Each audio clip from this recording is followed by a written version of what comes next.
All right, we are back with Teddy Burris from Burris Consulting, answering your employment help questions. All right, this first question says, how can I market myself if I'm an ex-con? Yeah, Tanya, that's a great question.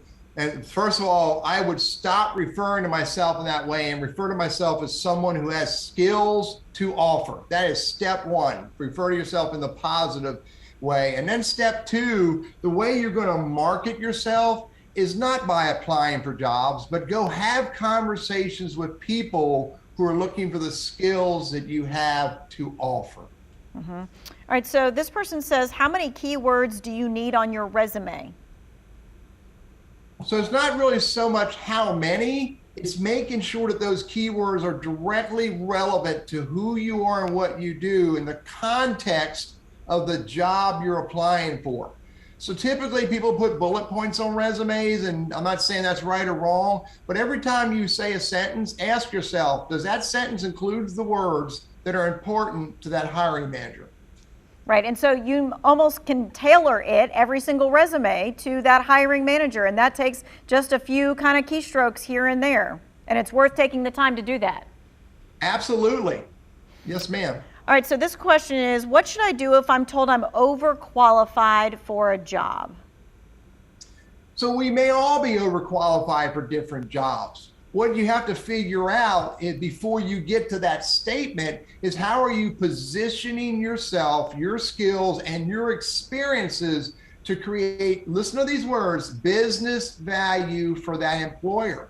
And when you position yourself with your skills and your experiences focused on their business needs, then you help to sort of squash that concern that you're overqualified. And so you should then say something back to them, not leave it at the you're overqualified. I mean, you know you're overqualified maybe for the job, but maybe you still just want the job anyway. Yeah, and you want to help, you want to serve, you want to help them create value. So speak to their concern, again, in a business way, not in I want a job way. So this person is saying, you know, there seems to be so many jobs out there and there's businesses begging for help, but it seems like no one is applying. What are you seeing on your side? So I see a lot of recruiters. I have a lot of recruiter friends across the triad. There is, in fact, a shortage of candidates. Why? There's lots of reasons why. There's not any one reason. Often it's because the job, the compensation does not align with that person, what they want today. I don't want to pretend I know all the answers in that space. But if the role and the compensation doesn't align, then it minimizes the opportunity to get good candidates. It would be a great question to bring up to a Will Graham one day. Yes, absolutely. All right, what's the worst thing you can do at a job interview? Oh, Lordy, I don't have time for that.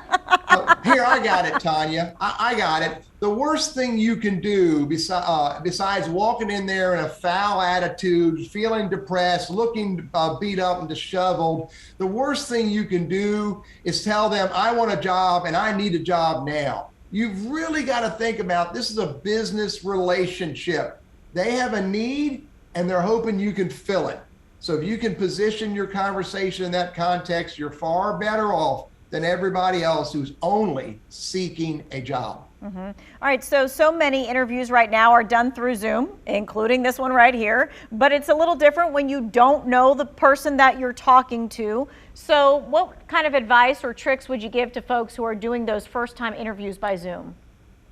So first of all, try your best to minimize the clutter around you. Try your best to minimize the disturbances from your kids and your dogs and your boyfriend and your husband as much as you can. Life is all about everything going on around us.